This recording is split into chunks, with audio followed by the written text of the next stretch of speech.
Sunday Madness series, Slay the Spire.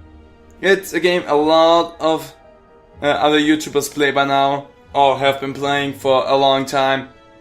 I play this game now also for close to a month, or over a month, I don't know exactly, but I love this game, and I have everything unlocked so far that you can unlock in the game, and now that I really am familiar with the game, I wanted to play with you together on Monday Madness. So let's start with play. We have standard and we have daily climb. The daily climb is something they added while I was playing the game myself, because before you only had the standard climb. So we're gonna go over the standard climb for the beginnings, and we're also gonna make a daily climb in the future, but we're not gonna start off with it. We're gonna start it off easy, going in here, and we can choose between two characters. We can choose the Ironclad, the remaining soldier of the Ironclad. So sold his soul to Baron demonic energies. And with him we have an artifact. It is burning blood, and at the end of each combat we heal 6 HP. So with the Ironclad we can take some damage during fights, because we regain 6 HP after each battle. And then we have the Silent, a deadly huntress from the Foglands. Eradicates foes with daggers and poisons. And her artifact is Ring of the Snake. At the start of each combat draw 2 additional cards. I'm not personally the biggest fan of the Ring of Snakes, but whatever. So, we're gonna start it off simple, like you would start it off with the Ironclad. Greetings. So, because I have played through the game a little already, and I've made it to the boss of the first map, because there are different maps and there are different bosses in everyone. If you make it in the first area to the first boss, then you get to talk to this buddy right here. He doesn't sadly have a name, so we can choose a name for him ourselves. Let's talk. Choose. What he does is he gives us 4 different options. In this case we can remove a card from a deck. Enemies in the next 3 combats will have 1 HP only, which makes the first 3 fights extremely easy. Or we obtain a curse and transform 2 cards. What curses do, I'm gonna go over them as soon as we collect one, because going over them without seeing one, kind of pointless. Or we lose our start relic but obtain a random boss relic, so we would get rid of our burning blood, but we would get something else for it. Either something equally good or something worse, or something that's right in the middle.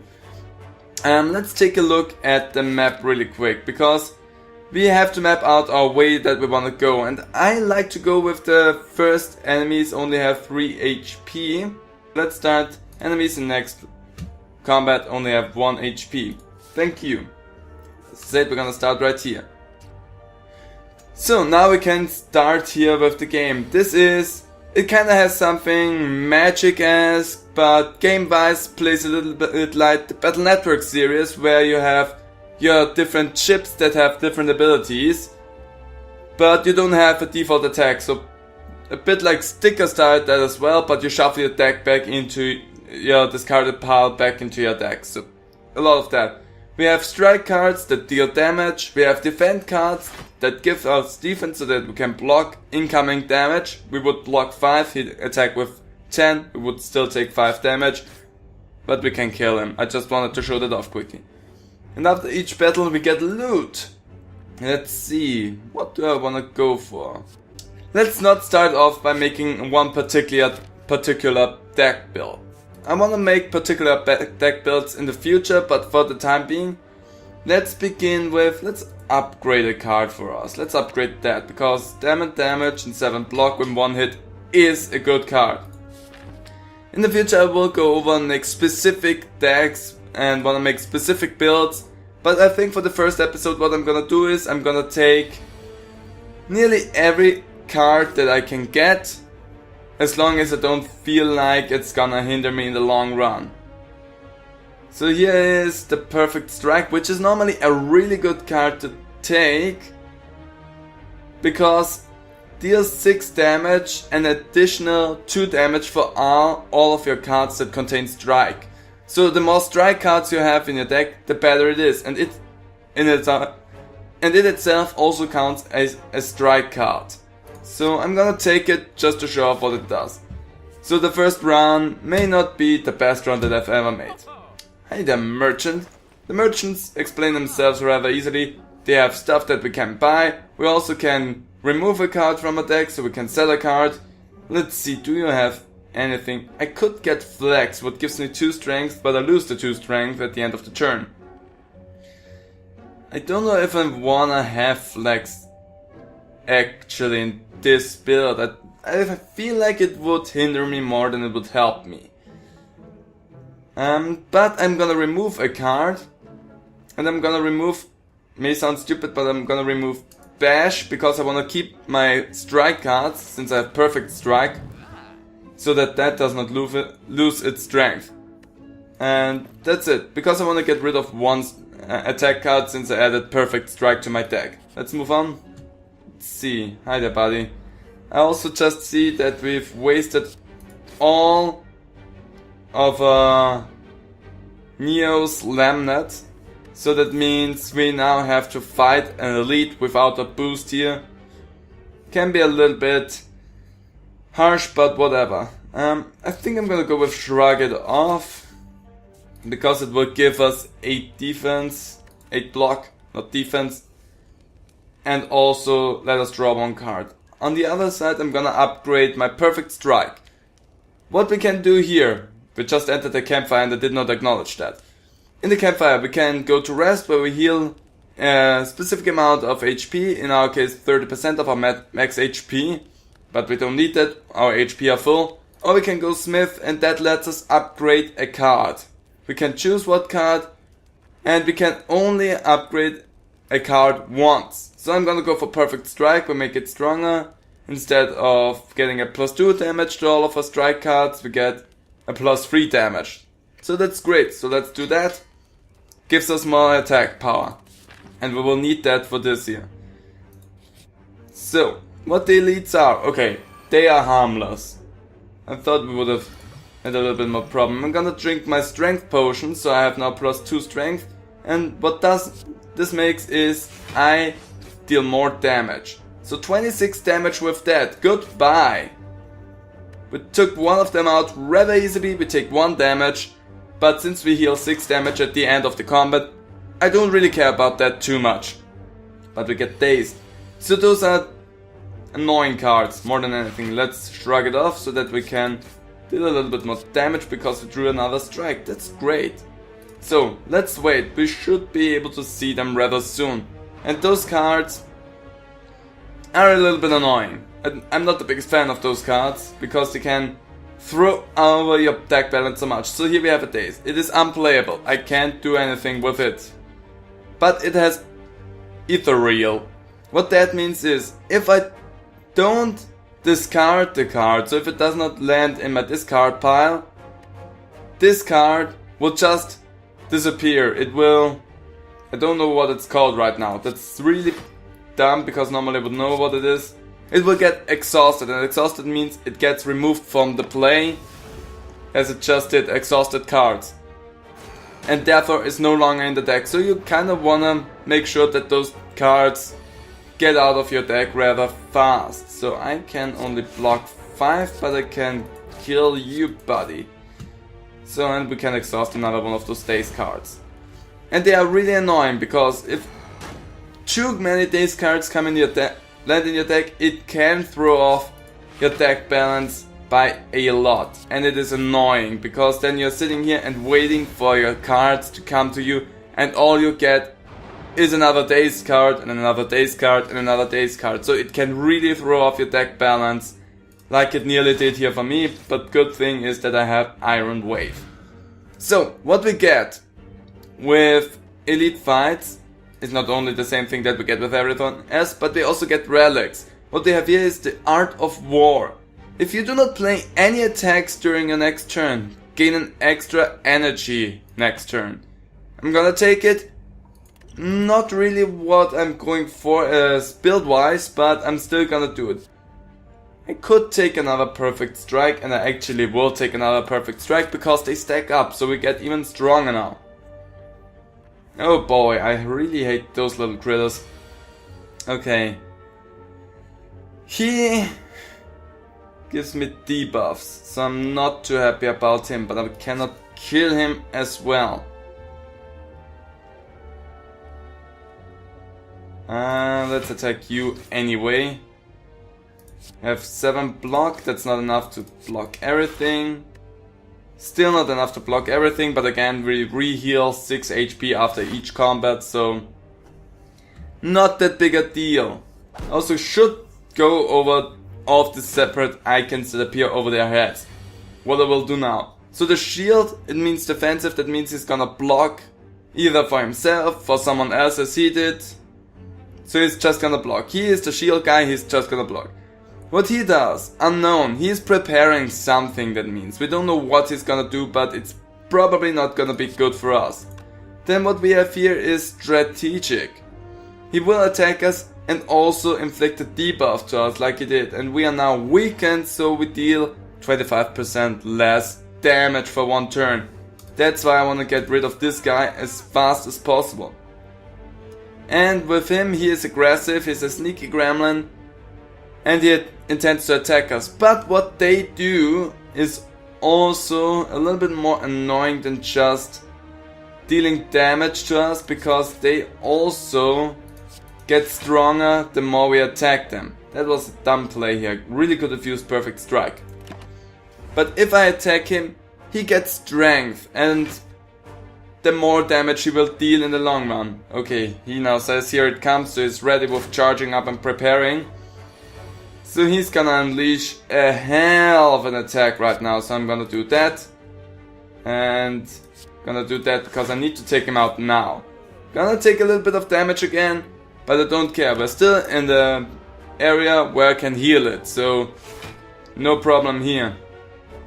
So next I wanna take out this fool right here, block dude. So goodbye. And then let's shrug it off. And take another 1 damage, but whatever. We're still inside of the range that we will heal it in the end. We can take 1 more damage actually and we'll be fine. And goodbye buddy, perfect strike really helps us a lot. So we have fully healed, we get some gold. Anything that I wanna have. So we have Pommel Strike here, which is another strike card, it deals 9 damage and we can draw another card. So I think I'm gonna take that. Then we have Searing Blow, deal 12 damage, can be upgraded any number of times. This is a card that will deal a lot of damage if you make a lot of campfire stops and don't have to heal yourself, so you can upgrade this card a number of times. So this is really good. And then there's Anger, deals 4 damage and also place a copy of this card into your discard pile. I kinda thought at the beginning when I played this game and when I saw it the first time that this card is actually really good, you can make a whole deck out of this. But at the same time this card is not as good as I originally thought. You can make a 0 cost deck with that card and that card only, which is incredibly hard because you need to get rid of all other cards first, and you need to have a specific relic for this then to work properly. But other than that, this card is not as good. You deal 4 damage, I think upgraded it deals 6 damage. But this card will clutter up your deck. It will make it incredibly hard for you to get the cards that you are looking for. So therefore, I'm not the biggest fan of that card anymore, because it just clutters up the deck. I already have 14 cards and that will just add up more and more cards as we go on in a fight, so I'm less likely to draw the perfect strike cards or other good cards that I need at the time, and only will draw that card. Thread and Needle. At the start of each combat gain 5 plated armor. So that means I'm actually kinda starting with 5 block, but whenever I take damage I lose 1 of my plated armor, so that means I'm starting with less plated armor each turn if I get damaged. So I kinda wanna avoid that from now on. More enemies, no problem.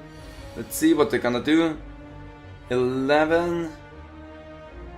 Okay, I would take damage because I cannot kill you. I can kill you and then just block and I take 1 damage. So we will see now how my plated armor will go down from 5 to 4 because it got broken down and I got damaged as well. So let's attack you with that, and then the pommel strike, let's see, Iron Wave, don't need that, go on. Also the potion that I'm storing up right here now is a block potion, it gives me 12 block. At the moment I don't necessarily need it, so I kinda save it up, let's do that. Deal a little bit of damage, but also gain block myself, and I'm gonna shrug it off. Didn't get something that I would need, but I have enough defense now so that I don't take any damage. But you don't need to worry actually about the threaded needle, I just wanna say that because even if it's taken down completely for the battle, it's only down for the battle. As soon as we leave the combat and enter the next combat, we will have it back. A Swift Potion lets us draw 3 cards, can be helpful if the cards we get are shit. Oh boy, if we would have a strength build, this is something extremely good. This is the demon form. At the start of each turn gain 2 strength. And this is a card we don't need to play always, we only need to play it once and then it is active in the background every time. And we will get stronger and stronger and stronger. When you go for a strength build, those 2 cards right here are actually really good for you. We are not going for strength build, and as it stands, this card would momentarily really flip me over because it costs 3 energy and I don't have the capacities to play it at the moment. So I'm gonna skip out on that because I don't see the need for this card in my momentary build. Because I have a perfect strike build going on more or less. So let's see if I go and shrug it off. Nah, we don't shrug anything off. We're just gonna attack those fools. Also, Blue Frame is also strategic and they intend to give themselves a buff. What those enemies normally do is they give themselves a strength buff, so that means they make themselves stronger by I think 2 or by 3. I don't know. We're gonna see this by 3. So they gain a strength bonus of 3. And again, first episode is of course a little bit slower than the other episodes will be. Let's use a pommel strike here. So, now we saw what the Spore Cloud does. On death applies vulnerable to you for 2 turns. What vulnerable does is we take 50% more damage. So I'm gonna not go ahead and do that. You only have 25 HP and I deal 30 damage. I don't care about that. Always look at the numbers before you do anything. We have uppercut, 13 damage, apply 1 weak and 1 vulnerable. A great status ailment card. It's good, but I'm gonna skip out on that. Warcry lets us draw a card and place a card from your hand on top of your draw pile. So it's basically if you wanna have a specific card in your next turn, you would play that.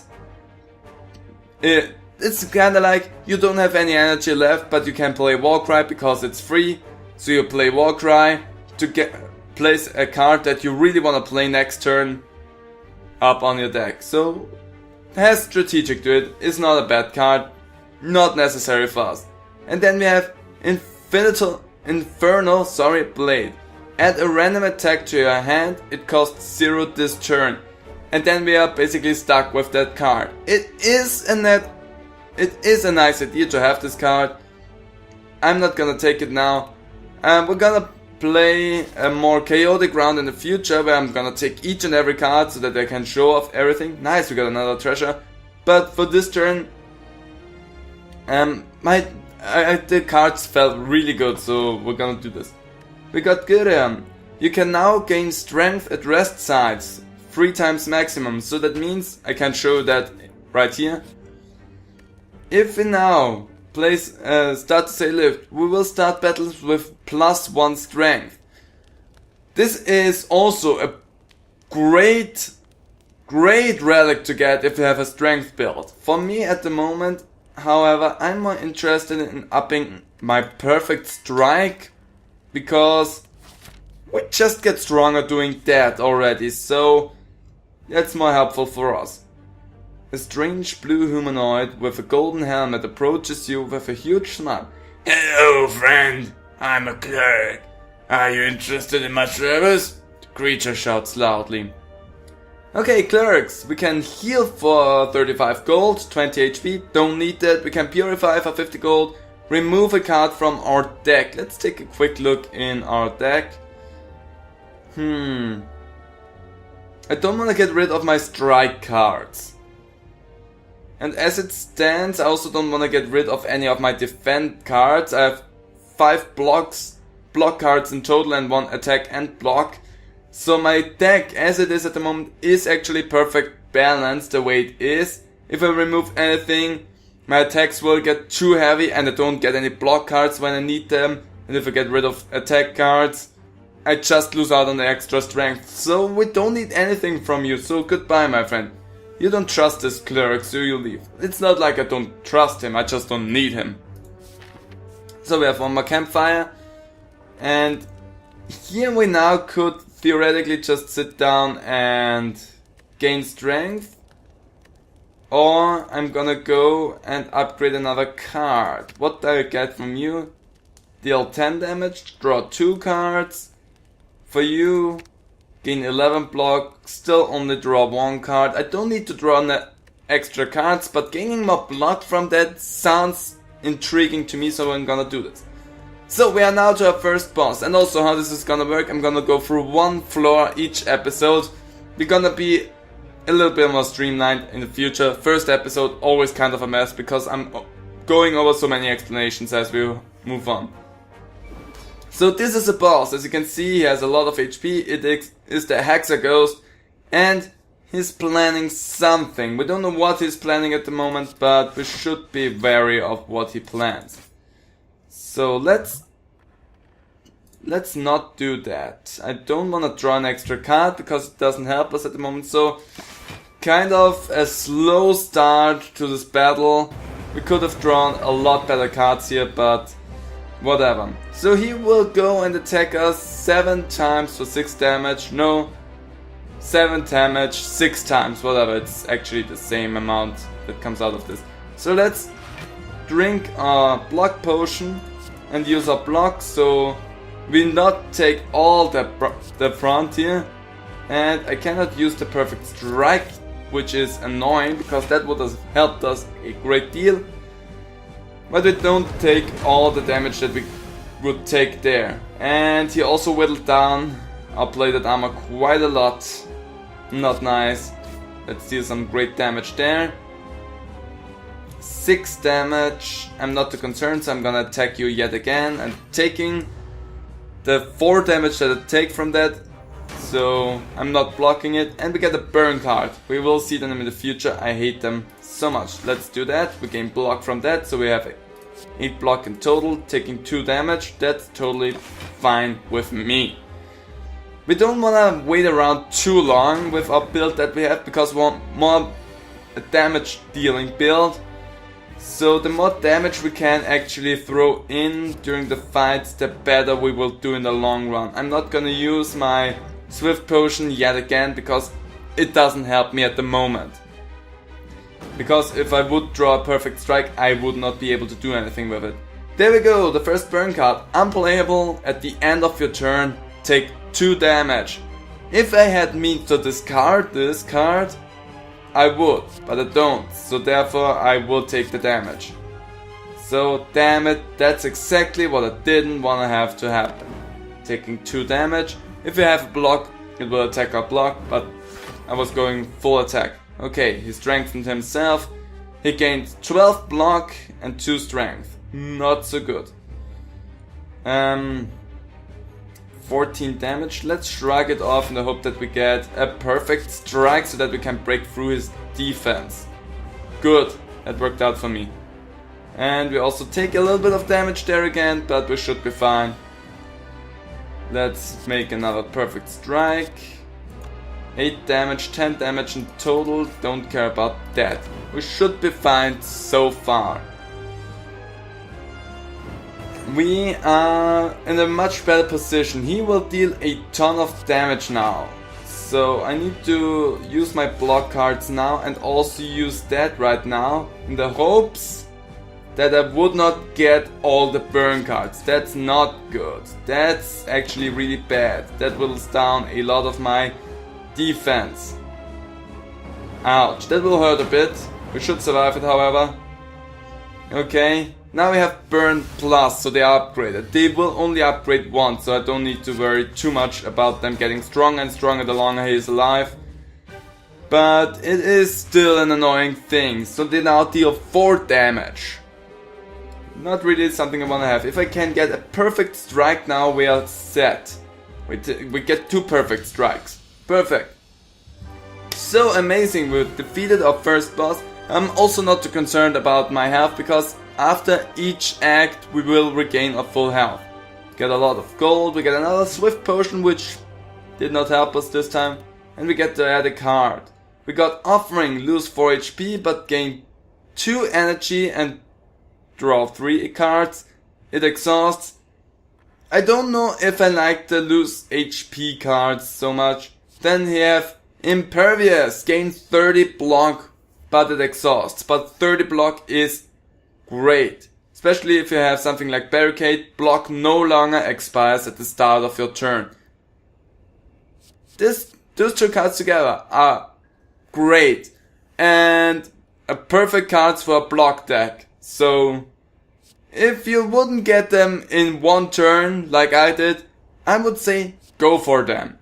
I don't need them, I have a perfect strike deck and not a block deck, so therefore none of those cards are interesting to me, so I'm gonna pass on them and skip the cards completely. And after a boss we get boss relics. And what do we have? We have the Black Star. Elites now drop 2 relics when defeated. It's always nice, but I'm kinda wanna dodge the elites if possible. Then we have the Astrolabe. Upon pickup, choose and transform 3 cards, then upgrade them. Transform means we will go into our deck, we choose 3 cards, and then they will transform into another card. And will get upgraded as well, so for the upgrade sake it would be good. And if you wanna have a randomized deck, that's also great. It can be a lot of fun. I've done it before, it's a lot of fun. But again, we already have a great balanced deck, so this is something we wanna skip out on. And we have question card on card reward screens. We have now 1 additional card to choose from, so we have 4 cards that we can choose from. I'm gonna take that. It's the one thing that I think will benefit me the most at the moment.